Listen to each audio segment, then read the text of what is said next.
What is up, everybody? It is the Dennis and Andy show on this wonderful Sunday afternoon. We're here, you were there, and we were in Hickory, North Carolina yesterday for Hickory Con, a nice one-day Comic-Con. Lots of comic book dealers there that we all know, and artists, creators, things like that. Dennis and I were, of course, set up pitching Kor-Drath, talked to a few people, sold some Kor-Drath books, and of course, we have turns at the table. Yeah, we do. Walk around, and we always, rock, paper, scissor it. We don't do this.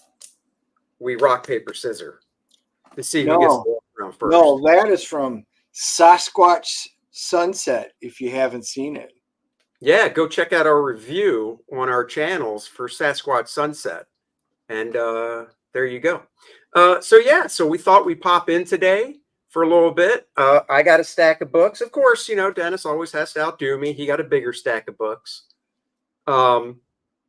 As I think it was maybe 20 minutes in the show, and he's like, I blew my wad. And I'm like, what you do in the bathroom is really your own thing. And he goes, no, dummy. With what I bought, and I was like, oh, okay. So do you guys do the thing where you have a flyer with the Q code? We don't have a flyer. Our business cards for the DNA show and our banner that we have behind the show, the QR code is set up to take you right to Kor-Drath the Awakening. So yes. Yeah, so that's what we do. But thank you for asking, and it's a good idea to do that. I really need to pay more attention to the cons that are close by. I didn't even realize there was a con in Hickory. Yeah, man. Yeah, if you're there, you could have came out, and Dennis might have let you shake his hand. He's very particular that way. Yeah. Me, I would have just been like, shake, shake, slap you on the back, Yeah, guys, it was a buyer show. That is for sure. It had a nice turnout. Hickory's always a fun show. The guys there that put it on are fantastic. And they had a nice turnout, lots of people, lots and lots of great books were there. I literally didn't have enough money with me, but that's okay. I go with a limit with each show, and I went through it pretty quickly. So we will definitely be giving some awesome shout outs to some of the great vendors that were there. That's right, we will. All right. The reason I did this, Dennis, do you have your first book handy? I do. Are we going to do this on the count of 3? Yes. Okay, I'm bringing mine up from the bottom. Is that possible for you to do? Sure. So it enters like this? Yeah, I get what from the bottom is that, but thank you for being super anally receptive. I always have to check. On the count of 3. 1, 2, 3. Oh, jinx! Look at that. Yeah, look what we found out in the wild, everybody. And then, there's the regular number 1. But yes, this was the there's nothing variant of it. Found 2 of them out in the wild. Yeah. Like panthers in the wilderness. That's right. So that is what I think. We'll keep the screens like this, so we don't have to juxtapose back and forth. Yeah, I think that's a good idea. This is good size. So Dennis bought 2 of these, and it's funny. I was looking through. He comes back to the table with a stack of comics, and I was like, all right, let me take a look. And I go, dude, you literally bought 2 of the same book. And he goes, oh, I don't want to know. And I said, well, too bad. And I showed it to him. He's like, ah. And I said, might I be able to have one of those? And he said, you sure can. So now I have it. And I've also got the trade paperback, but this is great. So there you go. It is great. Matter of fact, that's what I was just going through. I did find another one, and the problem is there's so many versions. I already had this one, so this was another double.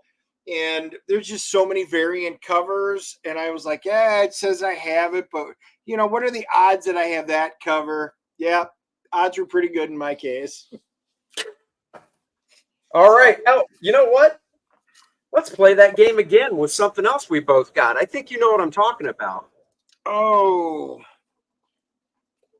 Hold on. And this wasn't a double purchase. He brought it back to the table, and I made fun of him. And then I looked through it, and I was like, damn it. It's got one of my favorite characters in it. And he took me to the guy's table, and I bought. He had 3 left. I'm ready. Wait, that doesn't. Nope, that's not it. What? All right, well, I'll get that. That's not What the one I other- was talking about. But hold on, I'll get mine. We can do that one. Hold on. I'm just trying to think what else that we both bought. Oh my God.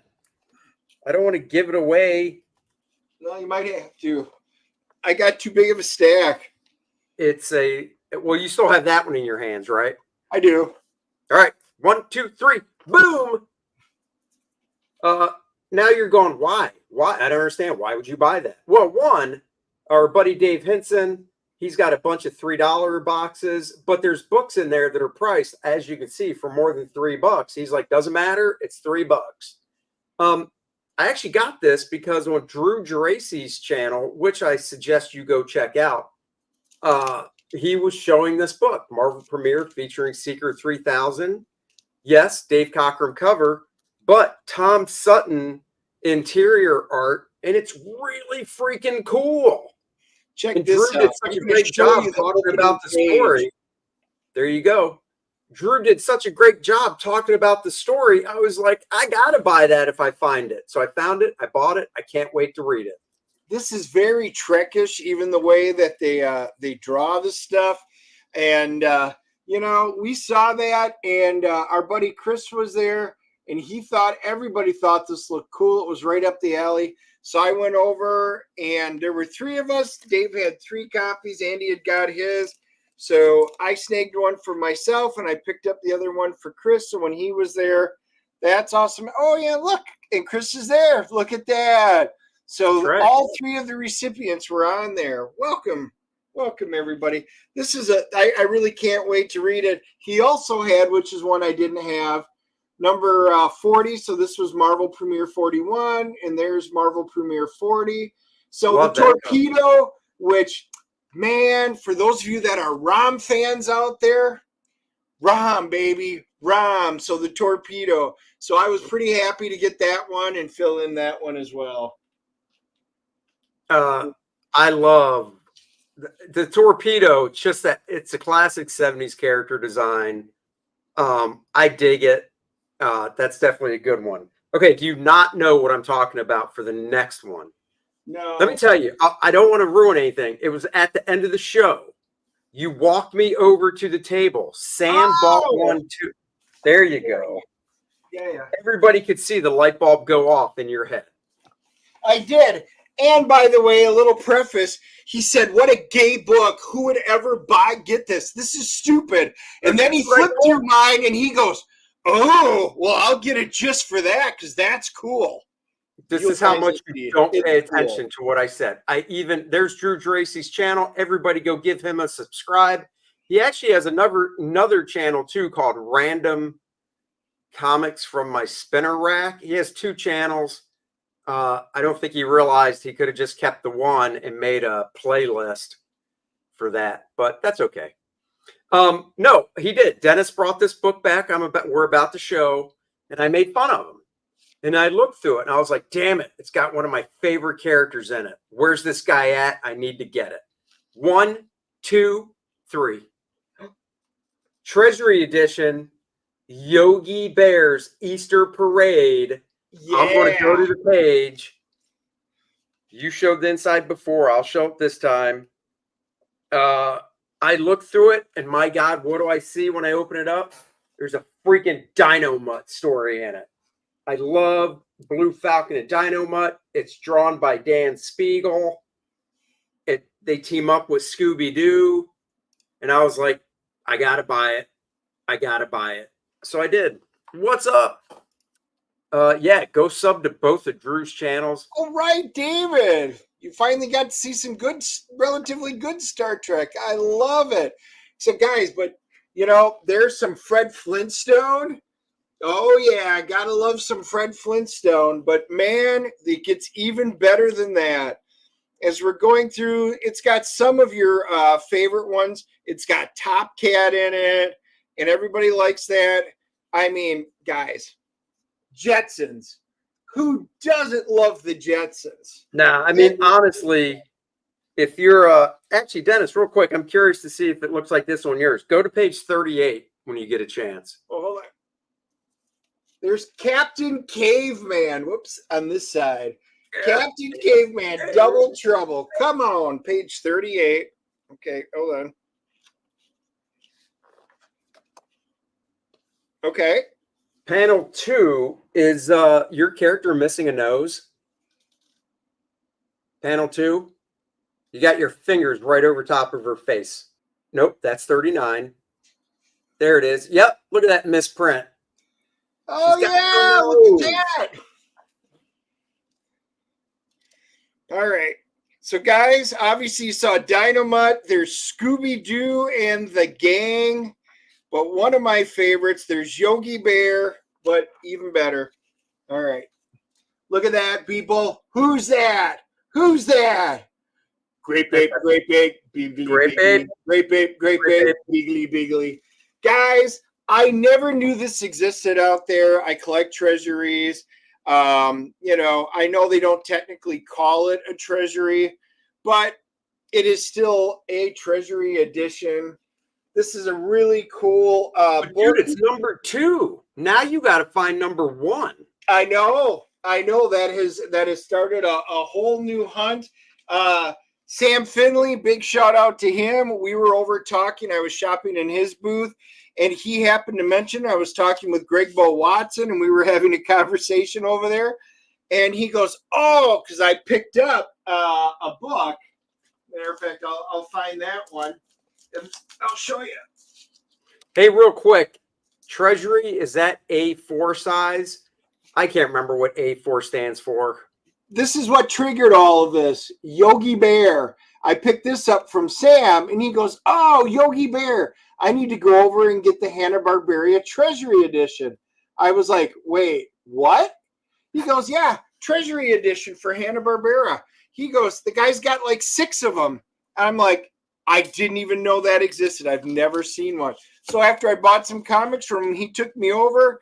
I walked over, bought one. The guy was great. And then when Andy finished picking on me, he decided he had to get one. So I took Andy over there. He bought one. The guy sold 3 of them just like that. A4, no, these are bigger. These are 10 by 13 inches. A4, I just looked, is like 8 and change by 11 something. So, no, these are bigger. There you go. Of course, we remember the wacky races. Yeah, we do. Is it the wacky racers? Or I don't know. So there you go. So now we can officially start, I guess. And because I want to go first with another little something that is smaller than a comic. Randy Howell says Kor-Drath Treasury. That would blow up. Adriana's It would. Trying to find a place that can print that big is the problem, because they don't. They just don't print that big. Yeah, or it's really expensive, because the artist edition would have been bigger if we could have. So I picked this up from the same guy. We got that Treasury edition. Little paperback, Avengers, The Coming of the Vision. They're saying it's the origin of the Vision. I actually don't know who painted that cover. I don't think it says on the inside. But, I mean, actually, let me see if it does. Oh, Earl Norm did. All right. But what I love about this is I've already got the essentials in the black and white. I've got the original comic book slabbed and graded. But, guys, when I can get John Buscema goodness and gorgeous black and white in a little pocket book like this, oh, hell yeah, I'm going to take it. In fact, there's this one. Oh, I mean, look at that. They just blow up panels nicely like that. Oh, yeah. Good times. And it was $8. The guy goes, I was like, well, how much? And he's like, it's 10. And I was actually fine with it. And he goes, but I'll give it to you for 8. And I'm like, even better. I like it when I don't have to try and talk somebody down and they just do it themselves. So So yeah, but there's this one. Hold on, let me see if I. Oh yeah, here it is. That was a splash page in the book. Now it's nice, small, black and white. Bye, Randy. Catch Don't you worry. later, I'm Randy. touching you, buddy. Look at that goodness right there. So yeah, I had to get this. This collects. I guess it's the 2 issues. It's definitely more than one. Let me see if it says here in the old indicia. This came out in 1982. Copyright 1968, 1970, and then obviously 1982. So contents of this book are reprints of the previous stories appearing in the Avengers. It doesn't even show the covers. So shit. I think there's 3 books in here, not just 2, because the last book is inked by Tom Palmer, and Tom Palmer did not ink the second issue of that Avengers storyline. Somebody else did. Oh, I think that's actually the Wedding of the Wasp. Oh, actually, it is. That's in this. Oh, okay. Look at that real quick, and it's Dennis's turn. Oh, goodness. Good times. All right, now it's your turn. All right. I picked up 3 books, and I'm going to show you the insides.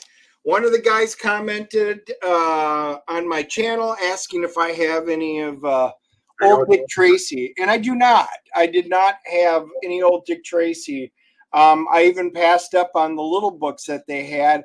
I talked to somebody who picked one up from Big Carl, so that was awesome. But they did have issues 1, 2, and 3 of Dick Tracy, the early years. It's the origin story. This is cool.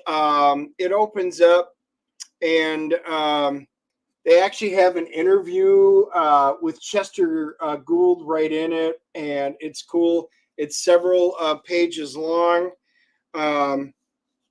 This was the original. They said submit something to see who we're going to pick to do it. That was what he wrote. This was his panels, and this is what won him the job. And then they even have some of his earliest work. Here is one that he was doing. You Don't Say by Chester Gould. Yep, January 3rd, 1925.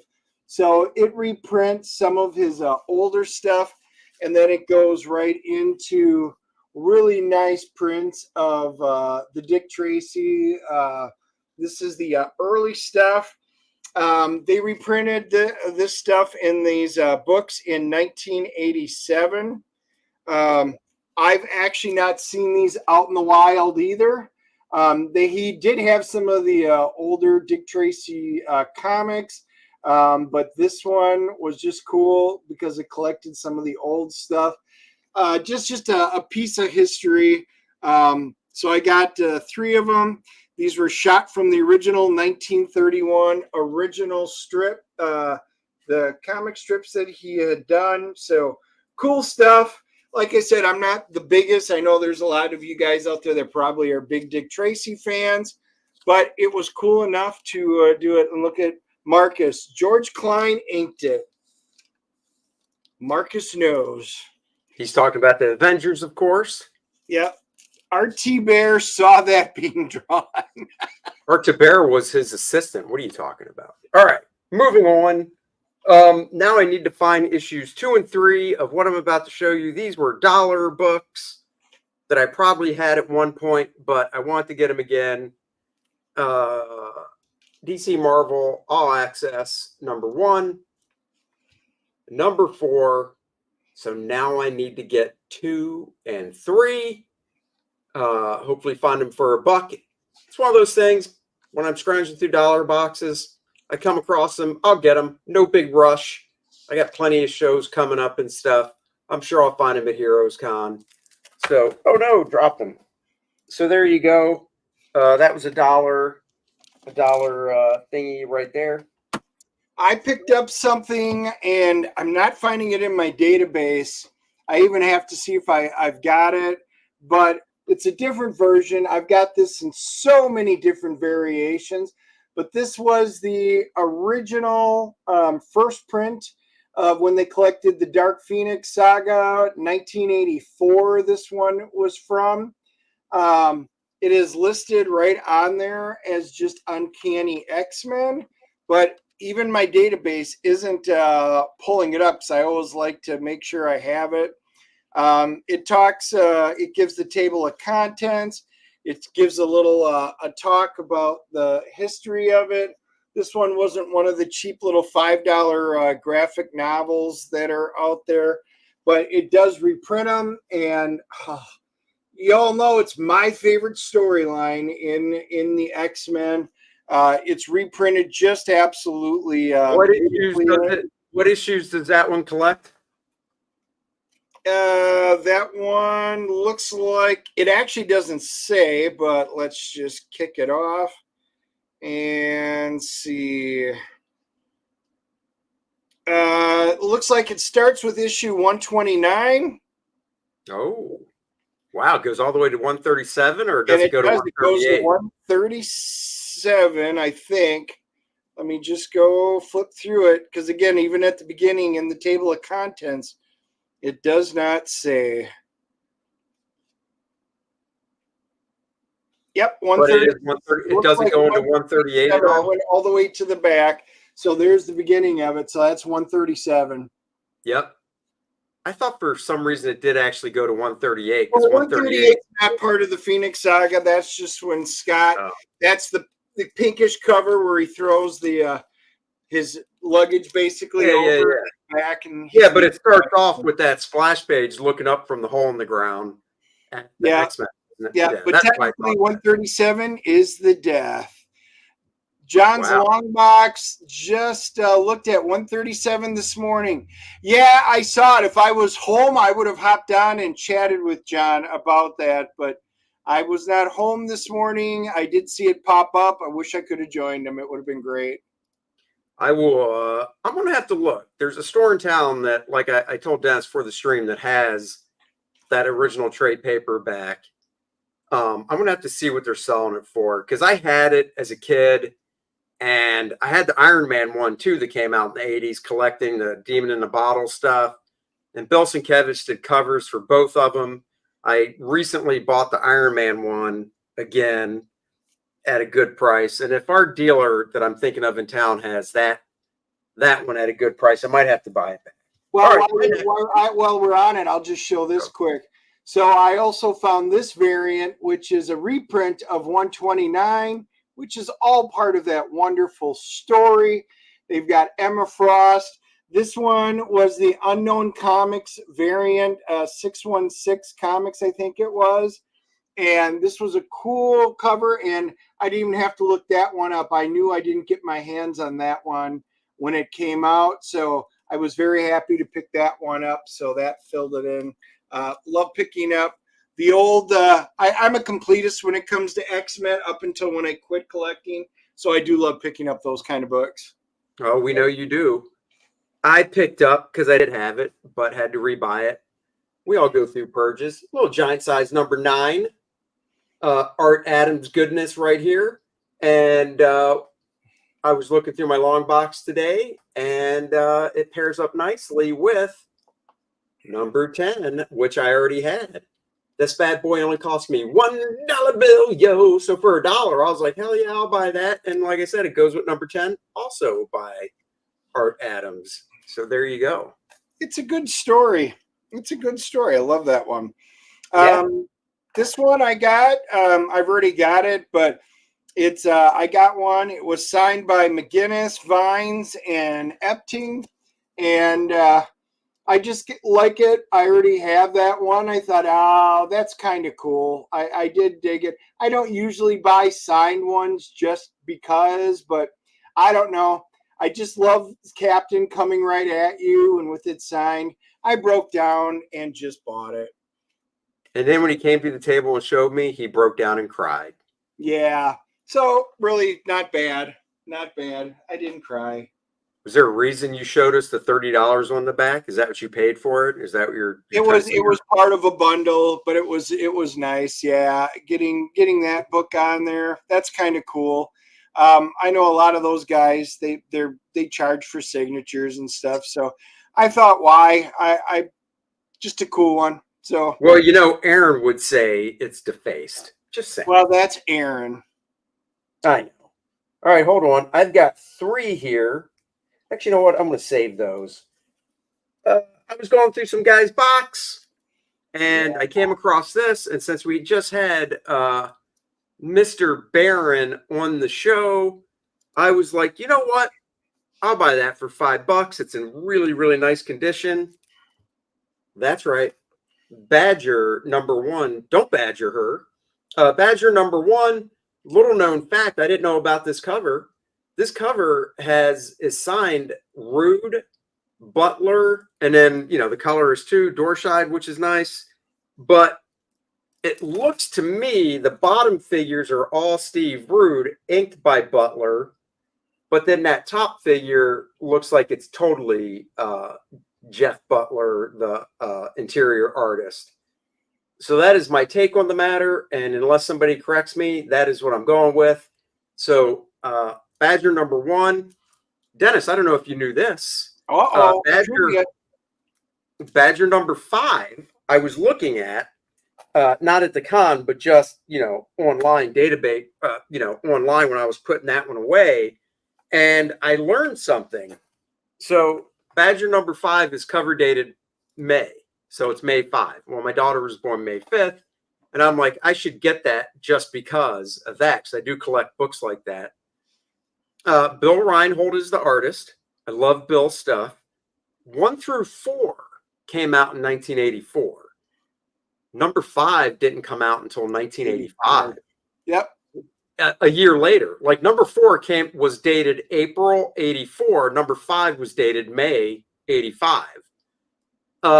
I'm not exactly sure why. I'd have to ask Mike Barron. That would be a good one. I know there was a lag in it, and I mean they weren't monthly either, because I think #1, because I got rid of a lot of my indie stuff at one point. I still have my Badger. I got a couple of Badger #1s. I was looking for Nexus. I've got the first few in the magazine size, and but I don't have the one with the record. And so I was kind of looking for that. But I think #1, that one, it was 83, right? October of 83 or November? I think it was, because I think it was 83. And then the next one, 2, didn't come out for several months. Well, I know one reason is because #5, the first 4 were Capital Comics, and #5 was, there's no date on the cover. #5 was First Comics. So there's that. But you know what? I'm going to have to get #5 now, because Butler did 1 through 4, and then Bill Reinhold, whose work I enjoyed, did #5. So I put it on my little wish list there so I can get #5. When Byrne left the X-Men after 143, I left as well. Happy to see Byrne doing Fantastic Four. Good stuff. I don't know if you were on our show the other day, but Byrne did continue. I'll show these because they were on again, but I don't ever mind because I didn't get a chance to put them away yet. John Byrne went and did volumes 1 through 5 of X-Men Elsewhere, and where he goes through and he does the stories and pencils, and he basically just continues his stories right afterwards. He went through and did them all. This is really cool stuff. There's no place like home. If you're a Byrne fan, these are super hard to find in the wild because they weren't officially published. But go out and try and find them. The Elsewins are awesome. And I was just going to see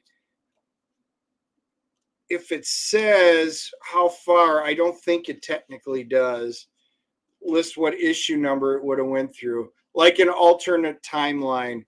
It ends with Children of Light and Darkness. So this is technically the last story he did. Oh, yeah, it is. Yeah. So like I said, if you're a fan, X-Men Elsewhere, go out and try and find them. Where there was some people out there, and they had collected them. And if you go to it's on one of the message boards or one of the Facebook pages. I'm sorry, one of the Facebook pages for John Byrne. It could be burn victims, something like that. And someone actually has uploaded PDFs of every issue. So you could download a PDF of every issue. And then if you want to put them together and find a local printer, you could do that. Yep. That's basically how they were done. Travis asks, do you have Willingham's Elementals? You bet your bottom dollar I do. I've got the first 4 or 5 still as single issues, and I've got the trade paperback I'm looking at right now. The first print, first edition trade paperback. So, yeah. Nice. I don't. I got rid of my Elementals. I got rid of you bastard. When I went through. I know I'm recollecting a lot of that stuff. My next ones, I picked up a run. I'll just show you. I just picked up. They had some nice looking GI Joes that were out there. 18, 28. This is just good stuff. I mean, G.I. Joe. I can find these at a decent price out there because, you know, G.I. Joe stuff's going up, particularly with that launch of the new series, which is really good. You know, this just takes me back to my childhood. I used to have 1 through probably 120, and then I had ditched those too. So I'm kind of recollecting my G.I. Joes again. You know, this is why, guys, never get rid of your comic books unless it's an absolute emergency. You'll just kick yourself later on. Go back and pick them up. But I did. It was a nice little run of G.I. Joes to pick up. Earl, I think Earl had these. Earl's always got great books at a decent price. Oh, very nice. All right, 1 second here. Well, then I'll just keep going while Keep you're going moving around. Son of Satan. Couple of I don't remember. I think this was Dave. I think Dave's comics. Son of Satan number 20. It's the Marvel Spotlight. And then also 21. So that was a hole I was missing. And he had a couple of them. Always like these. I like the Marvel Spotlights. So, you know, anyway, I found them. Got those. They're in solid shape. So I don't mind picking those up to read them. No, those are great, dude. Okay. What do I got here? From Dave. From our buddy Dave as well. You know, I had the trade paperback on this, but it's the last issue, and it was only $3. I think this price is probably a little high anyhow that he has on it. So it's the last Galactus, or the what's it? The Death of Galactus, the Devourer. Great John Buscema. R.J. Muth did the first couple issues, and then John took over. Like I said, I got the trade. I don't think the last issue goes for $30. I would never pay that. But for $3, sure. And it's a really, really nice condition. Yeah, I'll do that. So I did. Nice. And type. Your turn. All right. I picked up a few on these that I had a hole in. Creatures on the Loose, Thongar. They're in really pretty decent looking shape. Attack of the Lizard Hawks. And then I needed 25. I mean, this is just good bronze. Look, Dennis is an atheist, so Son of Satan is the perfect book for him. Leave him alone. Oh. I'm trying to get him to come over to the light, but he just, you know, it's a tough road. I'll get him there. Yeah, I start lighting on fire whenever I come near Andy. He does. Thongor. Thongor. Yeah. This good stuff. Good stuff. Good stuff, cheap. Yep. Love these classics. I was thinking could open them up. You know, I might open up one of them just to show the insides. The Byrne Last Galactus story was really cool. I'm trying to think. I think that was collected. I'm just not. I can't remember where though. I could be wrong. But yeah, let's see that. Who drew it? Who drew it? Jim Mooney. I have no idea. This one is issue 28. Steve Gerber is the writer, and Vicente Alcazar. Oh, Vicente Alcazar. Vicente Alcazar. Oh, yeah. Is that the first issue with Thon Gore? No. This is not the first issue with Thon Gore. 25. Yeah, I just 25, 26, 28. I didn't get 27. That's all Thon Gore. Did he not have it, or? Nope. Oh, no, he might have. I think it was just a really, really bad copy. And, you know, I do have lower limits. Unlike Aaron, all my stuff doesn't have to be 9.2s or higher. But I can't have 2.0 kind of stuff. No. I mean, we can't scrape that much at the bottom of the barrel. I mean, come on. Exactly. Have some standards. Here we go. Last Galactus story was unfinished. Epic Illustrated was canceled before you could finish the story. Well, then I guess it's not collected anywhere. Okay, my turn. This was also $3 from good old Dave, and I believe this price of $10, because these things are hard to come by. Compliments of your physician and Allen and Hanbury's division of Gloxo Inc. Little Captain America Return of the Asthma Monster. I have the first issue of this. This one, however, is drawn by a very young Mark Bagley. So there you go. And I do have asthma, and it is a monster that I want to kill.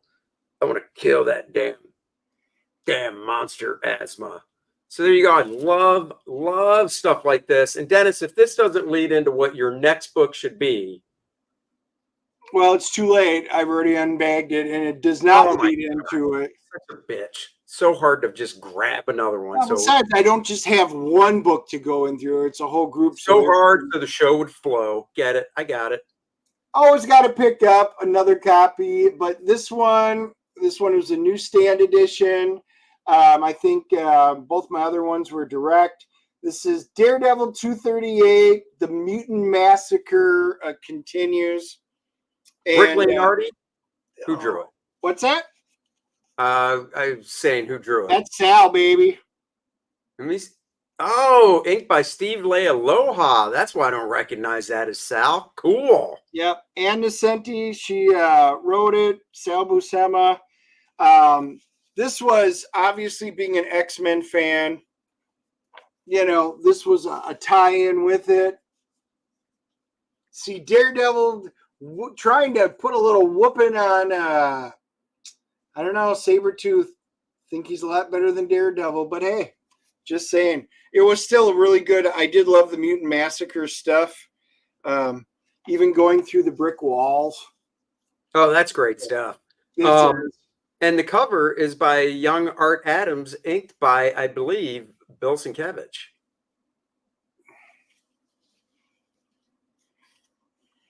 Look at the cover. What's it say?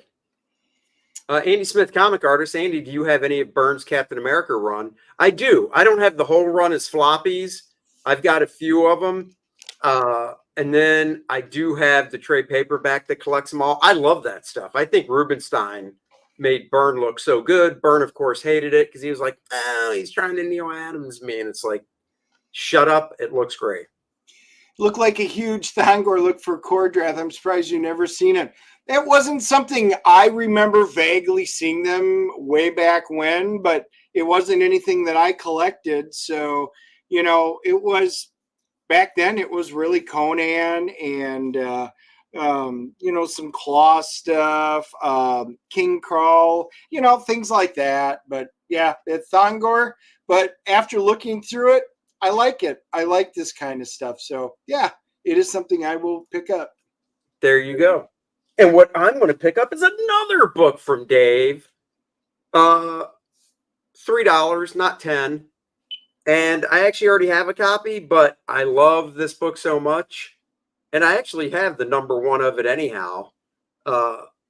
Tales to Astonish, #1, starring the Submariner.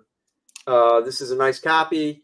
for $3. You know it. That means I can take my copy that's kind of beat and throw it on my spin racka. And I do have a copy of Submariner #1, so I had to get that. Good stuff. Nice. Your turn. Picked up one of the ones I needed, Doctor Strange, circa, I think it's 77. Doesn't say. And yep, 1977. So Doctor Strange, Marv Wolfman, and I think it's Rudy. I think it is Rudy. Yep. We're talking about it on the Professionals. Rudy did do a few Doctor Strange. Oh, yeah. That is Rudy. Let's see that splash page. F those panel pages. Oh, look at that. Rudy. That is beautiful. Yeah. So another one I needed. I know I'm missing 19. So I'm missing a bunch of the earlier ones, but definitely I think 19's the one behind it I need.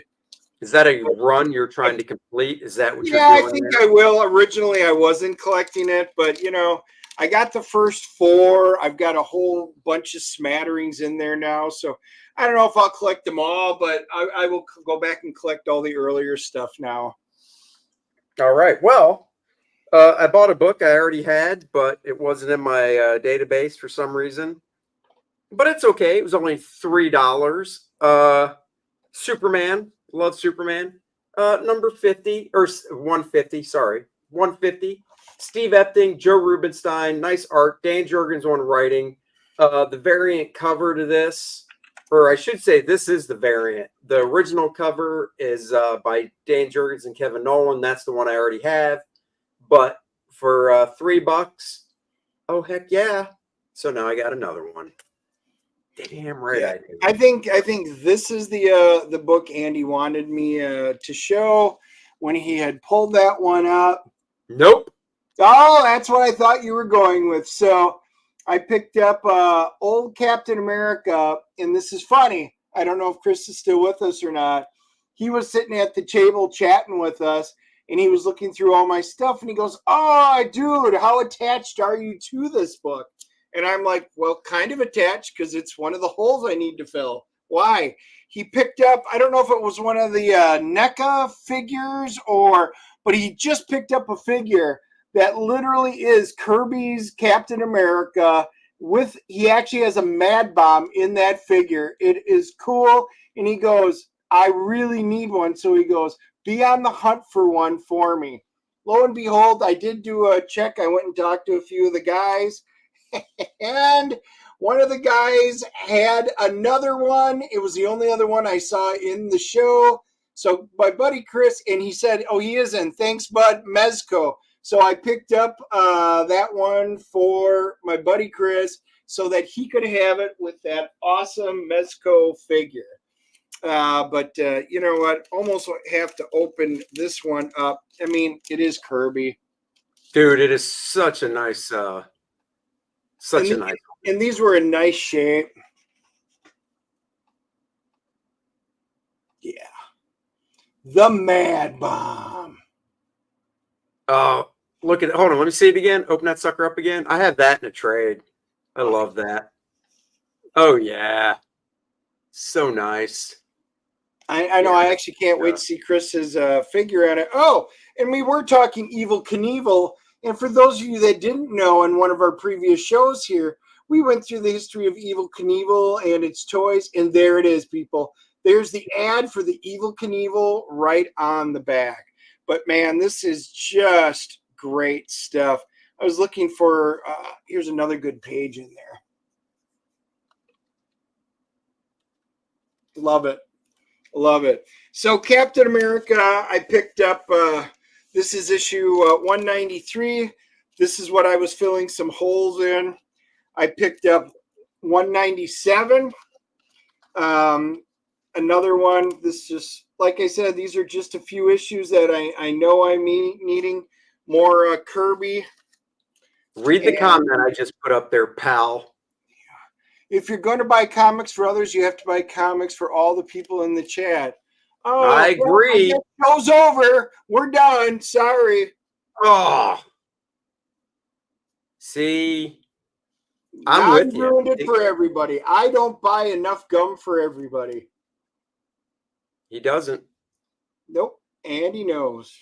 I do. I'll be right in the car and he'll come out of the convenience store and I'm like, oh, what you get me? He's like, nothing, you bastard. And I'm like, Here's 200. wow. Another milestone. And then, I mean, and some of these covers are just awesome. Oh yeah, dude. This is when he came back to Marvel and he basically said, I'll do Cap and the Falcon, but I want nobody telling me what to do on the stuff. Yep. So like the stuff really didn't tie in with any of the other Marvel stuff at the time. I love that cover. Alamo 2. And then finally the last two that I picked up of Cap. There's Trapped in the Domain of the Swine 206. And then 206. Oh yeah, I love that. I've got a real shitty copy of that from my spin rack. There's a shot of the Falcon flying in that book that I just love. The Tiger and the Swine. So yeah, 206, 207. So I was able to get some nice looking copies of Captain America, fill in some of those holes. Foil. Yep. All right, let's see. Oh, another Superman. I already own, once again, $3. I already own it. I'll take it out of the bag. But I don't own it in its original poly bag. So $3, Superman Red, Superman Blue. Every creator that was working on this book at the time, Tom Grummett, John Bogdanov, Dan Jurgens, I think Ordway, all worked on this book. I've got the 3D glasses, and of course, it also reprints this beautiful Golden Age Superman 3D. I took mine out of the poly bag a long time ago, so I've got the book separate. I love them, but having both of these in a poly bag, I just dig it. So for $3, I sure as hell picked it up. It is foil. Or was it spot gloss? He said it was. It is foil. If I showed it to Dennis, he'd love it so much. There'd be spot gloss on it, but not the kind I want. Ew. All right. All right. Let me pull The up. sun will come out tomorrow. Bet your bottom dollar. So another series that I used to collect. I was a bit of a historian back in the day. I picked up and got rid of it. I saw number one. I picked up a few of the other ones at a previous show. Vietnam War. Doug Murray, I know, wrote them. Michael Golden. I was a huge fan of this when it came out. I regret selling, just like I always regret getting rid of my books. Dennis, I could have sold you my copy of the Nom number 1. Okay. It would have cost you more, but it's because it came from me, which makes it worth finding it. this stuff out in the wild, and not from Andy. And then I did pick up the miniseries issue number 1 of Savage Dragon. I got it cheap. It was a nice copy back when Image was in its infancy. Yeah, oh yeah, dude. No, I mean that's a good one. Gold standard, yes. Yes. And the stories were solid. I mean, it was Marvel. They couldn't go really where they needed to, but they still did a nice job. I enjoyed it. Like I said, I picked those up when they came out, because I was in high school when I started collecting that. And then when I transferred up to college, all my stuff went up there. That was part of my my pull list. Oh, well. All right, let's see. I picked up a couple. Oh, you know what? Before I get to those, I can stay on that topic of Savage Dragon. One that I don't own, and it's a team up, is Savage Dragon Destroyer Duck. Steve Gerber wrote it, creator of Destroyer Duck, and I believe creator of Howard the Duck. Chris Marin in pencils, Eric Larson inks. I don't own it. I do now, and I will be reading this. So there's that. I had to get. I also got. Let's see. I've seen this go for. I bought this because it was only $5, but I've seen it go for more, or maybe I'm just imagining it. But I don't care. It's Ron Wilson artwork, and I love stuff like this. WCW #1 World Championship Wrestling with Lex Luger on the cover. The next time I see Lex at a show, I could take it up to him and ask him to sign it and say, hey, remember the good old days when, you know, you could walk and you look like that?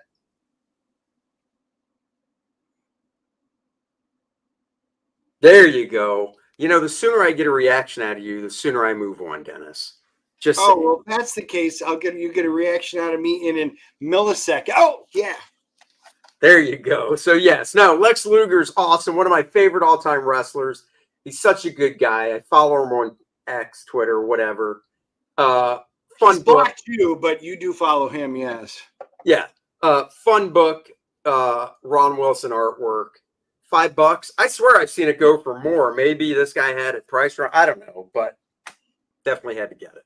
No, it's good. I like them back then. I used to have some of the W. I still might have a few, but I think I that thought was another one Savage Dragon went to Image. Savage Dragon was always an Image. So, yeah. Am I insane? I think that crossover is with Destroyer Duck, which Steve Gerber owns and can, you know, do anything with. Steve Gerber created Howard the Duck. But yeah. We are having a good weekend. That's why we're talking. We had an awesome day at Hickory Con in Hickory, North Carolina. It was a great time. We picked up a ton of stuff. Like I said, it was a buyer show. There were lots of great deals to be had, and I spent my money.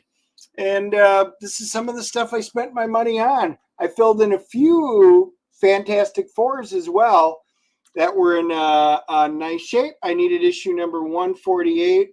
Jerry Conway, Rich Buckler did that one. And then I picked up two of them. And not that I needed them because I already had them. But notice, oh yeah, Pence editions. Yeah, I do those as well. That one was 7 pence. These weren't in the greatest of shape, but I do love it. I do same thing with X-Men. If I find them out there like that, I will pick up the Pence editions as well. Always like doing that. And then I did pick up issue number 154. It was another one that I needed right there. Len Wein and I think Bob Brown was the artist in that one. But, you know, good stuff. Like I said, for these, nothing super special. I was just filling some holes, which is always a great thing. God, I wish you would choose your words more wisely. Why? But I love filling in holes. That's a good thing. Well, while we're waiting for Andy, as he's off in La La Land, might as well show this one. Oh, that'll roll right into what I'm going to show. What number is that? That's 80. I've got a few copies of it, but you know, if I find these out in the wild, I for a good price, I will pick them up. This, of course, is Wolverine number 80, the very first mention of X-23, where she was a lab tube vial, and just a thought of what she could be, a glimmer in Marvel's eye, which would later become the super popular X-23 character. This is technically her origin. When I say first appearance, I mean this is as cameo can get. But I love finding this. Some guys will pop this on their back wall for $30, $40. I ain't paying that for this. But if I can find them out there for $5, $10, I'll pick them up if they're in nice shape. So there you go. Love it. $2 for the Michael Fedor Show. Thank you very much for the $2. Hi, Andy. Hi, Dennis. Well, hello. Hi, Michael. All right. You know, leaning into what Dennis just showed, these were also $3, so ignore the price tags. Uh, Wolverine 75 and Oh yeah. Wolverine 100 right there. I didn't have either one of these. So for $3 a piece instead of 35 bucks total, I'll take them. So now I got them. That 75, I know that had a big print run. It had the cool hollow foil. Can you get the hollow foil to show on the screen? I did love, not everybody liked it. I like those. Yeah, I mean, you can see it. Yeah, see, that's cool. Yep. So there you go. Had to get those for $3 each. Yeah. Now that one, I'm actually thinking, I have to check it. This is one that Andy found for me while he was out in his shopping escapade. See, when I shop, I look and think about my cohort and did crime. you not just literally show them the Treasury edition that I found that you mocked? No. You didn't bring that back saying, hey, do you need this and whatnot? You just brought it back, and I was like, what is that? And I looked through it. I brought it back. I'm like, this is cool. And you're like, oh, this is gay. Oh my God, I can't believe you bought it. And then he's looking through it. Oh, and then he's like, oh, right. Oh right. my God. The point is, you didn't buy it with the intent of saying, I bet Andy would want this. Whereas I found that and walked it to the table and said, hey, do you have this and do you want it? It's half off. Speaking of gimmicks, that's what Andy is. He is 100% a gimmick. That is what I'm saying. Cool. But he did find this. No, I would not slab either of those books. Nope. No, I want to read them. Yeah. I don't do a lot of slabbing either unless I have a reader copy or something and it's something I want to preserve. If I've got a cool signature, Chris Claremont, or if I've got Stan Lee, stuff like that, yeah. So Dennis, what Treasury edition? Here, when I'm done with this, I'll brag because you guys probably came. It was one of the earliest things we showed on this. Marvel Superhero Island Adventures. Andy was trying to send me a photo of this, but internet was pretty terrible. So he let him bring it over. I do love these kind of things, and the only way you could get it was obviously getting it here at Universal Studios.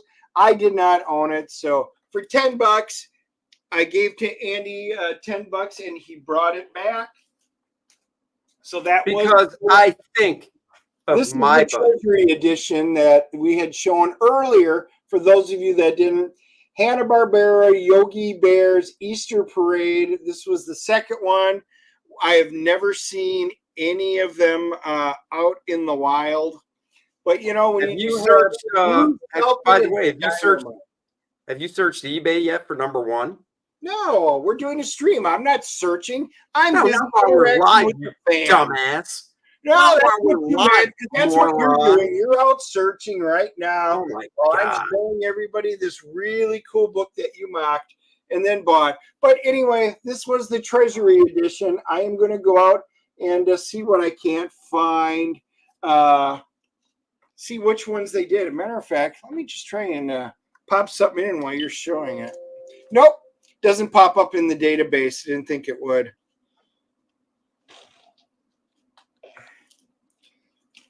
What are you going to do? All right, my turn. Wow. Way to run a show. Way to run a show. You know what? I'm even going to open it to show you guys. I picked this up. I used to have number one. I don't know what happened to it. But for $3, I got it again. I have number two still. I had to get this. The Guardian from Spectrum Comics. Spectrum. Why, you ask? It is drawn. This came out in 1984. It is drawn by he lettered it too. A young Tom Morgan, who later would go work for Marvel for a while. This is definitely during his John Byrne phase. and there's a shot here that I was like, oh my God, that is so John Byrne. I'll find it. Here's one right there. So I just love this stuff. Had to get it. This is great. This is Tom Morgan, 1983. Yeah, you might say he's a John Byrne fan. Just a tad bit back then. Nice. So yeah. So for $3, here's another great shot. Very John Byrne. So, and it just really brings me back to my childhood. I just love it. Another one. Great stuff. So there you go. Oh, and here's another book that Tom drew. I think he lettered as well, which I already have. But I tell you, if they had it, I probably would have bought it again. Strike Force. It's great stuff. And look at this dude. Where is it? Oh, that close up of that guy, or medium close up to the construction dude in the third panel. So John Byrne looking. I like Tom Morgan's Iron Man run, but he needed a good anchor, like Bob Layton. I think if Bob would have inked Tom, it just would have been so freaking good. Yeah. So good. So, all right. There you go. I picked up two. I'm getting close. 2001, A Space Odyssey, one of the top 10 movies of all time, according to many of the lists. My family tends to disagree with that, but needless to say, Kubrick, he did create a spectacle with this one. So I needed 5 and 9. I am still missing issues 10 and, of course, 8. I can't find a decent price number 8, and you guys are saying, well, why? What's special about number 8? Believe it or not, they had a second story, which was the first appearance of Mr. Machine Man, in number 8. So yeah, that one's a kind of a pricey book. So I need 2 more, and then I will have finished off another run of Kirby, because I do love Kirby's art in that. It's just fantastic. You're correct. Hey, Devil Fire. It can't be reprinted because Machine Man's in it. Yep. That is a bummer. It is. Okay. Let's see. I don't know how many you got left. I'm getting down. Down.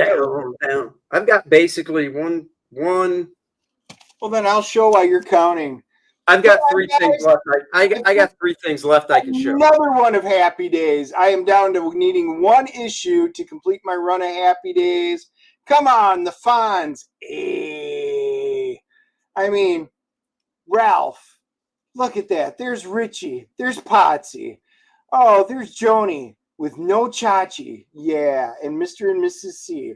Guys, for those of you old enough, this was a great show. It was a classic show set in the awesome town of Milwaukee, Wisconsin, along with Laverne and Shirley. So yes, Happy Days, another one that I'm collecting.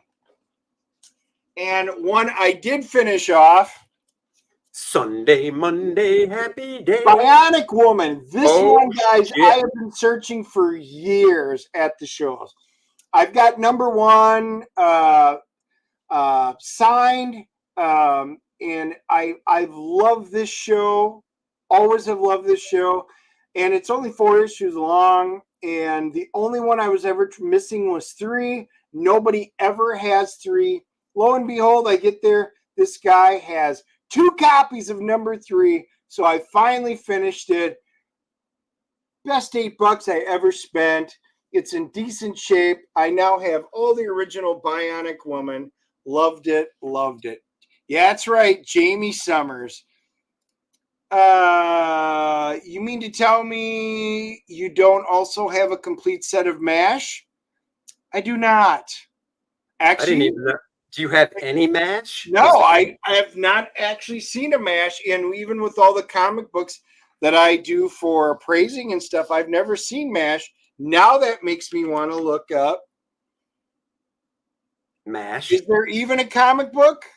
I mean, Marcus would know. I mean, sure. I do not own one. He did the mash. He did the I do not monster see mash. The Mash. monster I do mash. not think. I think he's just pulling our legs. I do too. I don't think there is one either. I have never seen one because it would be something where number one would Oh, I be. know for a fact you'd buy that. If there was a Right. mash, If there was Mash, I would have bought it. I loved Mash. yeah. So, No, I knew you would. couple Even of things. I might even buy that. Star Honestly. Trek, very last issue of Gold Key. One of the ones I'm missing, I am now missing. I had to double check. 2 issues, 2 late number issues. And then I have them all. This one I've only seen a couple of times in the wild. It's a low print run. And boy, they were always crappy copies. So this one is a really nice looking copy. And it was at a very reasonable price. So it was a no-brainer. So I'm getting very close on my Gold Key Star Trek. Oh, I just saw Fembots. Sasquatch and Fembots is what made it cool. That's right. It sure did. Yeah. Of course, I made it up on the spot. Yeah, Jimmy, you're a shyster. You are. Oh, look at that. Wow. You know, with all the books they did, it is pretty amazing that they didn't do a MASH comic. Right? Especially as popular as it was. Unless they tried and the producers, owners were like, nope, we don't want to do that. Well, yeah, maybe they couldn't secure the rights to it. Another title I did finish off. Oh my God. Okay, guys, I know don't leave the stream because he collected Mask. Yeah, Please baby, Mask. Guys, who's first in the chat to know what Mask means? I know who can type because I know several of you are going really quick. But I did re-pick it up. See, Marcus doesn't see MASH. He did make it up. There is no MASH, and now you've made us super sad. But close to MASH is Mask in the end game. So I had these when I was younger, got rid of them. I love the cartoon. It was fun. This was a great miniseries. Yeah. Mask complete. Another one down. Checked off. Oh, boy. How many issues was it? 4-issue miniseries. And I think my ex-teacher... Yeah, there you go, Michael. You're first. Mobile Armored Strike Command. But we're cool. We know what you meant. Oh, and I believe my one of my teachers from the Kubert School, who is now retired, Michael Chen, drew Mask. I'm sure Marcus will let us know. No, I don't think it was Kurt Swan. Now you got to bust one open. Oh, no, artist. Is it? What was it? The question? Did Kurt Swan? No, it was Mike Chen. Mike Chen, my ex-teacher from the Kubert School, who is a great guy and now retired. And he retired because he heard you dissing his great creation of Mask, which was an awesome thing. I don't think so. Is it my turn or do you have more to show? I got 3 left. No, go ahead. Go next. And Mediocre Adventures Seriously Kooky? Wow. No. I like that guy. Obviously I knew not. I liked him for a reason. You just wanted that Camaro. Okay, here we go. I did not pay what it says for these, but I'm only needing issues 4, 5, and 6. I didn't even know there were 6 of these, but now I've got the first 3. Dynamite! Number 1. Number 2. And number 3. I was hoping he had them all. I said, how many are there of these? And he looked it up. And unfortunately, there's 6. So now I need 4, 5, and 6. I am a little jealous of that one because I only have number 1. And I never see those out in the wild. Any of that Hanna-Barbera stuff, like I picked up Yogi because I could. That Hanna-Barbera stuff's hard to find. What are you willing to pay for 2 and 3? What you paid for it. See, he always tries to upsell me. Plus 25%. Dynamite was designed by Alex Toth. I know. Oh, I know. Birdman. Oh, look, this is what MASS stands for. Making Andy suffer kindly. But he's Yes. not kind about it. That's the problem. All right. So now this one I already know I'm going to take some crap from Andy, but I think that the chat, because you guys are really cool, way cooler than Andy. Oh, you bastard! You are gonna say, "Hey, that was awesome." Ha! That's right. Oh Now, my God! another one that I collected that I had gotten rid of. I found number 1 and number 2 out in the wild. Ugh. Yeah, that is good stuff. I love that. It's show. not. Guys, give me a thumbs up in there if you like Alf. Give me a thumbs down if you think Andy sucks. See? It's not good stuff. It is good stuff. It's not. Dave Manick did the artwork. This was a fun series. It was a fun show. I always enjoyed it. It's just not. Unless you have the issue where he is looks like he's having a little bit of fun, shall we say, with a blow up seal. It doesn't matter. Oh, that's what I'm saying. Andy only likes it if there's a sexual gimmick. Well, there is no gimmick like with you Alf. don't. So I did. Now, why'd you buy that one again? Because I know you already had it. Because it was a nice price. I do have these, of course, but I love Master Mold. These are good pricing out there. So if I find these for a good price, I will pick them up. Oh. And then another one that I always pick up if I find a good copy. I love it. What if Phoenix had not died? Another great comic. This one I left open just because. Mm-hmm. There we go. I know you always want the splash page. No, that's Jerry Bingham too, and Jerry Bingham's great. Yep. That's probably a book because that was early, I think, in Jerry's career. What year was that one? This would have been early 80s. Does it say 81? That was probably early in Jerry's career, and I would imagine that he'd be like, if I could go back and redo that, I probably would. Terex. But good stuff. Yes, I do own that one already, but that's okay.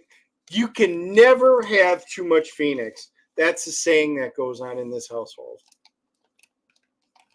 All right. Does anyone have the Warriors comic?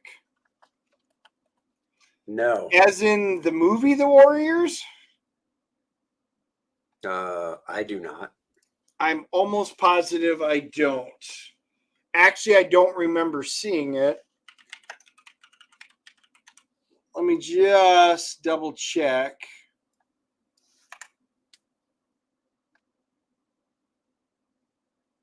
Is he making that up? I don't think there's a Warriors comic. Well, I think are you referencing the movie? There's a bunch of them called Warriors. Yes, the movie Warriors. Hang on. Are you making that one up too? I think they are. I do not. I just double checked my database. I do not, and sometimes I do have to do that. Paul, What If is a great comic. I like the What If, where they revive the wrong Captain America and he helps scumbags take over America until Steve Rogers was found. Great story. I will tell you, there are a lot of great What If stories. The first run had just some of the classics. The second run was great. The newer stuff, I did pick them up. They just weren't as good. But man, I agree with you. The What Ifs, they weren't all home runs, but there were quite a few that were just awesome. So, no, they weren't. They definitely weren't all home runs. All right, my turn. Yep. All right. Let's see. What do I want to show? I've got 2 left. Oh, I know what's going to be last. Dennis and I, the night before the show, I don't know how we got on the subject of it, but we did. And I was like, you know what? I don't think I have that one anymore. Well, I got it now. I used to have X-Men 200. Once again, did a little purge. Like Dennis always says, don't sell your comics. I got X-Men 200 again. Very nice condition. Great John Romita artwork. And I can't really believe I got rid of this one. Maybe I didn't. Maybe it's in a different, I don't know. If I didn't, I've got two of them. If I did, I got it back. I'm a huge Alan Davis fan. Of course, 213, Wolverine versus Sabretooth. Oh, yeah. Had to go back and re-get that sucker. Good stuff. Good stuff. All right. I will show you one quickly that I picked up, and it is a repeat because I didn't see it. I've got a bunch of the rock and roll ones. I do love it. Motley Crue. And I looked up Motley Crue and it didn't come up. I'm like, yeah, I guess I do need it. Got it. No. Because it only comes up under Rock and Roll Comics. So I got a second copy. But these one, they are hard to find. So I can't complain too much. I do like it. Just Kevin says, what if 3 is the Avengers break up battling Hulk and Namor? That's the best. Gil Kane, inked by Klaus Janson. One of the best, just gorgeous. I mean, just freaking gorgeous. Yeah, that's a good one. Marcus, did you guys stay at your table at all? I will tell you, One of us was at the table pretty much the whole time, but it was one of the best shopping conventions.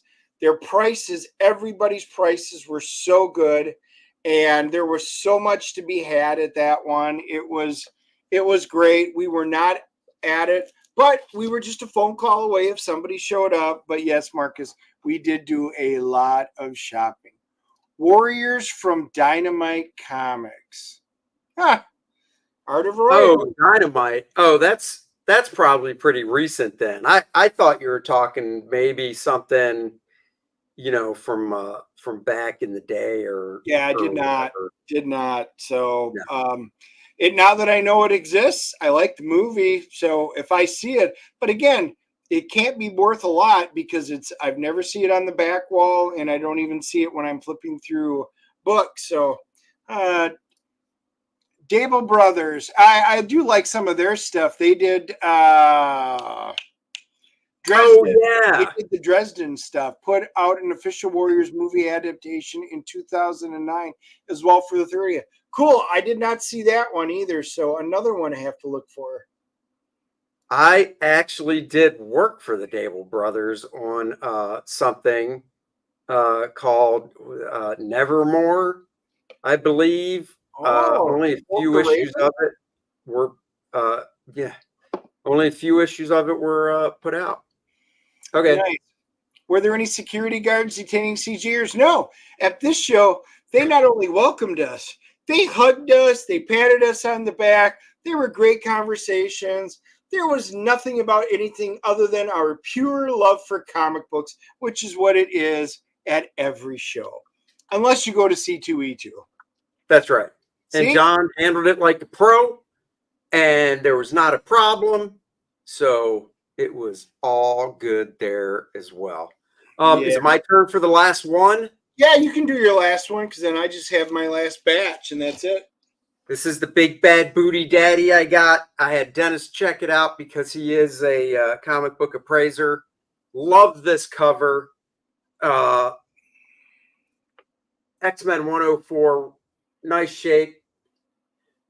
Just love this cover. There's a great splash page inside of Magneto. And it says first appearance, one page, and it does show the Starjammers. So there you go. Look at that. A great Dennis comic book. Dennis was so proud of me. I patted him on the head. Good boy. He did. Good boy. Worth spending your money on. Well, Andy was looking at another one. He was looking at a 94. And, this is why you really, guys, if you're out buying an expensive book, this is how you have to do it. You got to look on the inside and you got to check them out. So you have the guy, when you walk up there, can I see the book? Okay. Can you take it out so I can inspect the book? Let them do it. That way you're not on the hook. Not for an expensive book like that. Yep. And he looked, and what the gentleman had graded it at was way higher. Once you pulled it out and took a look, and you see a 2.5-inch crease, and you saw a non-color breaking, but it was still a crease down the right, probably 2/3 of the book and stuff. That was no 7.5. So Andy, he walked just away from that, and I said, not for that price. But he found himself one, and hopefully we'll find out if Andy gets it. That'll be an update for the saga later. That's right. But anyway, guys, when you do that, just make sure they open it so you can inspect it. Because from where he said it, this was probably 2 points lower than, and he had it priced accordingly. So it wouldn't have been a very good deal. No. So, guys, my last batch, of course, you guys, I've been picking them up. Oh yeah, Filling in some of the holes in my old Conan run. John Buscema, of course. You know that we are loving the current Conan the Barbarian title by Titan. It just makes you want to go back and really collect these. So I picked up 26. I needed 27. And if I do have a really crappy copy of one of these, I will upgrade, kind of like I do for my X-Men ones once in a while. If he has a real crappy copy of one, he'll just pawn it off on me, which is fine. Yeah. So 29. Yeah, I'm really closing a lot of the gaps in these the lower numbers. And when you get a chance to sit down and look at them. So I kind of collected Conan as a kid, but it wasn't on there. My priority obviously was always my X-Men collection. Oh, yeah. Oh, we got a super chat. Read it while I'm popping. Super chat from Paul Taylor. Thank you, Paul. Hail, everyone. I got here late, but I'll have to watch the rerun because it looks very interesting. Oh, and back Kor-Drath, the next one. Great series. Thank you so much, Paul. And yeah, you're going to have to go back and rewatch. We actually got some really good books at the con. So. Yeah, and we it was kind of spur of the moment, but guys, we got between 165, 170 of you watching. We didn't even advertise it. We just went live, and you guys saw it and decided to come check us out. So we appreciate you taking a little time on your Sunday to go through it. Conan 39. So, like I said, my whole last run here were good. A lot of these are in really solid shape, and these guys are hard to find in great shape if that aren't slabbed. So many people are slabbing, and I saw somebody commented up here about slabbing books is stupid. There are reasons to slab books, like if you've got a very valuable book, if you got it witness signed, things like that. You really want to archive it where you want it to store it and make sure it doesn't degrade over time. It's worth doing, but I prefer to have most of my books unslabbed, but I do own some just because. Issue 42, another one, Night of the Gargoyle. So much of the Roy Thomas, John Buscema stuff. And then the last two, I've got 49. Oh, great one. It is 49, The Wolfman, Roy Thomas, and then finally number 50. I really was hoping for these two to be a little bit better, but they were good enough for me. Still solid copies, great reads. I will sit down and find time to pop through and read them, but I'm a little behind on my new stuff that I put out. So yeah. Chuck wants to know, are you going to do any other how to draw a comic art book? I don't know. I haven't given it a lot of thought yet. Those take a lot of time. So I do not know. I've kicked around the idea of taking Drawing Dynamic Comics, which came out in 2000, and maybe doing a campaign for it for the 25th anniversary, which is next year. And of course, adding pages to it so there's new content in it as well. So that's something I'm kicking around. So we'll see. That could be what I do. CGC slabs aren't even UV. They are not UV protected. That is correct. So if you're going to display them on the wall, you still need to have something on them. But it really does help out when if you have any type of humidity, if say you're storing them in a garage on there, it does protect them better than just having them in a bag and board or in nothing at all. So it is good. It is better to have it. But yeah, UV guys, there are UV ways to protect them out there. I just went online, like you guys saw it, one of my streams. I got William Shatner. He was the last one that was still alive on my lithograph to sign it. I had to go out and find UV protection because the sun was starting to fade my different series collections of them. So I went out and found UV protection. It's pricey, but man, for that kind of stuff, it is absolutely worth doing it. I think Comic Resources Group, and there's some other ones, I think they have ways to UV protect them, but just Google that if you guys want to display them and protect them from UV. There you go. Google that. And there's no need to Google this. You can just go to the link in the description below to check out Kor-Drath The Awakening by, of course, Dennis and myself. It is the Volume 2 follow-up to Kor-Drath The Reckoning. Kor-Drath The Reckoning introduced us to the world, introduced us to the threat that was coming. And basically, it was a nice one-and-done story that still had, obviously, lingering plot things that go into this one. This will be a nice one-and-done story that has lingering plot stuff as well. For the newcomers here, Kor-Drath is a brutal barbarian that teams up with his girlfriend, you could say, Adriana, who's a sorceress from another tribe, and they are on the hunt for some of these artifacts that Vordoom the Undying is also looking for now that he's been introduced. We've got multiple covers to choose from. Of course, my main cover by myself and Dan Lawless. The homage cover, speaking of Conan, homaging Conan #2. The Bud Root cover, and you're going, wait a second, that looks a little familiar. Guys, we like to think ahead. It pairs perfectly like wine, a fine wine, and a nice hunk of steak or chicken if you want, or salad, with the Lilith cover that he originally did. So get both covers if you missed out on the Lilith one before as an add-on.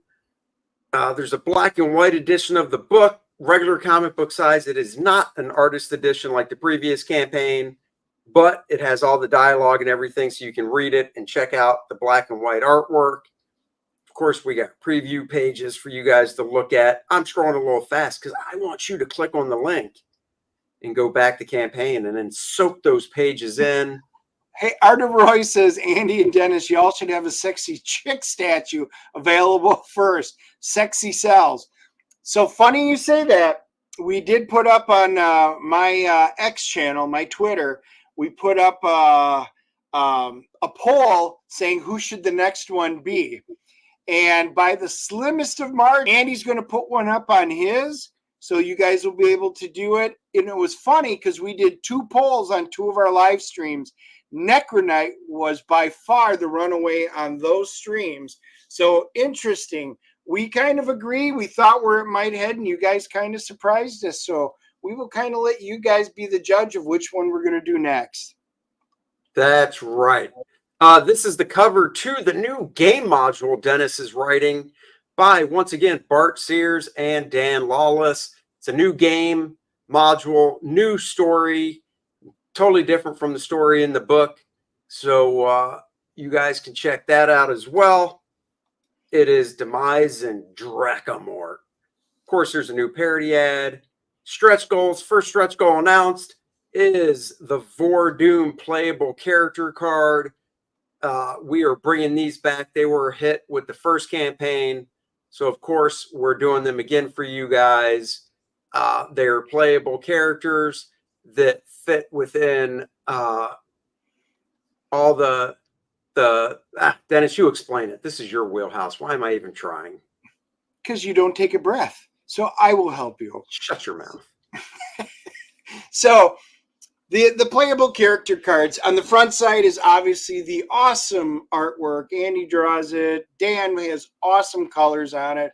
And some people, they just frame them. I got to see some people that framed them, hung them on their wall and stuff, and they love the artwork. But if you want to use them, on the back is all the stats. Some people are using them as NPCs in their games. Some people are actually just putting them into their campaign for fun. But they're completely playable cards on the 5e. It is great. There will be a number of them for stretch goals. And if you're getting it for the art or you're getting it for the gaming, it's a win-win. That's right. Kor-Drath in his throne, hand aflame with his power, and some undead ladies at his feet. Oh, yeah. That's what Kor-Drath's all about. 50 grand, we hit that. We'll be rolling on. Of course, you can get the Awakening, the layouts, comic book size. Well, you know, graphic novel size, because it'll be square bound of the Awakening, the layouts. So it's all the layouts of that I do before I start inking. We've got Kor-Drath the Reckoning, black and white manga size digest, and a color digest. These are rated E for everyone. Kor-Drath the Reckoning is rated mature. We edited that page. So now you can give these to 10, 11 and up. Of course, we also were doing a minifigure. We brought that up before. We did run the poll, and Adriana won. I'll run a poll to see if she wins, and that could be the next minifigure. Available 2-inch, 3-inch, and 5-inch scale. And last but not least, the box, which is part of the featured tier, which gets you everything Kor-Drath the Awakening.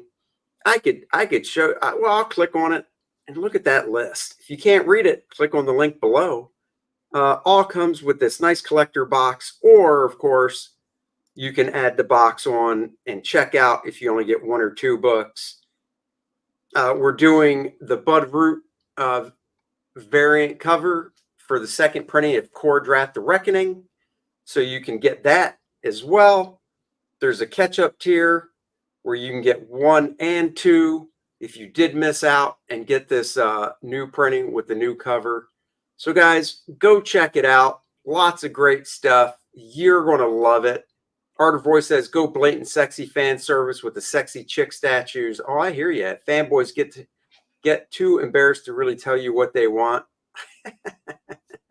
But that's why it'll be a poll. That way you don't have to say it. And I was just going to mention, for those of you that are new to Kor-Drath and you want the big box, we have to limit it at 50 because that includes all of the original first printings of the first one.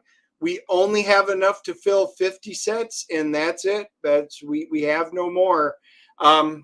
So anyway, we know 6 of you already claimed it, but just letting you know, you're limited to 50 on that. So yep, great. Yeah, because we're not going back to print with Kor-Drath other than that Bud Root variant cover. Other than that, these are all the first printings in this box for the Reckoning. So go check it. No one wants a big box. We want it nice and tight. Nice and tight was all shipped out. They're arriving. People are posting. Thank you guys for backing that. Thank you for backing Kor-Drath. If you've already backed it, thank you so much. The next thing you can do is be a Kor-Drath Barbarian and post it and share it out on your social media. Spread the word of the draft, the Kor-Drath. This Wednesday at 3 p.m. on the Dennis and Andy Show, we will have two guests. Joe Catapano with Star Circuit Volume 2 and Vaughn Knoll with his campaign, which, God, I feel like an ass for not being prepared. So I'm going to get prepared and tell you the name unless Dennis remembers it off Ron top of Coleman, yeah, guys, you can't wait. He's awesome. He's fun to hang out with. He Ron comes Coleman. to the shows, and very excited. This is his first campaign. Yeah, I'll tell you, I will absolutely be backing that when he comes on. But I want to talk to him. Both of these campaigns look great. So, you're going to have double the fun of chatting with these guys on Wednesday night. That's right. And his campaign is Phenomenova. So we will be spotlighting that and Star Circuit. Join us Wednesday at 3 p.m. with both those fine gentlemen. I don't mean fine that way. I mean, I said it that way for Dennis. You know what I'm saying. All right, guys. Thank you for joining us. We will catch you guys Wednesday. We hope you enjoyed this stream. Like, subscribe, and share. And Yeah, I was going to say, on make sure you subscribe to my YouTube channel as well at Dennis Turner. I did drop Book and Record. I dropped 2 of them from The Amazing Spider-Man. If you guys like the Book and Record stuff from the 1970s, I think this was 1977. I put down 2 of them, and you get to read along and check out how we used to listen to comic books back in the day on records. Yeah. And I still will be putting up some more quick flips this week. And but that way you can always make sure you subscribe and you hit the bell notification. So when we do have awesome shows like this that we just pop up on, you guys get notified and you can join us. There you go. All right, everybody, have a great rest of your Sunday. We'll talk to you later. Bye-bye.